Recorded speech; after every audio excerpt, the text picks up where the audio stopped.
আজ শুক্রবার আমি আজকে গরুর মাংস আর খিচুড়ি রান্না করব। হ্যালো ব্রিয়ান, আসসালামু আলাইকুম। সবাই কেমন আছো? আমি এখানে গরুর মাংস নিয়ে নেব। হলুদ গুঁড়ো, মরিচের গুঁড়ো, পেঁয়াজ কুচি, আদা রসুন বাটা, গোটা গরম মশলা, তেল। আমি মাংসটা ভালো করে মাখিয়ে নেব। আমি মাংসটা কিছুক্ষণ কষিয়ে নেব। তারপরে পানি দিয়ে দেব পরিমাণ মতো।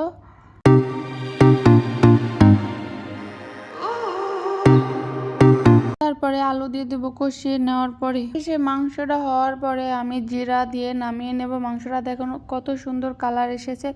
এখন আমি খিচুড়ি রান্না করার জন্য পোলাও চাল আর ডাল নিয়ে নেব। কড়াই বসিয়ে পেঁয়াজ কুচি, আদা রসুন বাটা দিয়ে দেব, হলুদ গুঁড়ো, মরিচের গুঁড়ো দিয়ে দেব, তারপরে পোলাও চালটা দিয়ে দেব, গরম পানি দিয়ে দেব।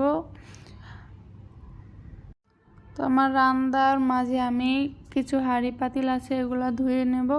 খিচুড়িটা ফুটিয়ে এসেছে, বলক এসে পড়েছে। গাইস দেখুন কত সুন্দর কালার এসেছে আমার খিচুড়ির কালারটা। খিচুড়িটা আমার হয়ে এসেছে। আমি কিছু কাঁচা লঙ্কা, টমেটো সস দিয়ে খিচুড়িটা আমি চাপা দিয়ে দেব কিছুক্ষণ দমে রাখার জন্য। দেখুন গাইস আমার খিচুড়িটার কালার কত সুন্দর এসেছে।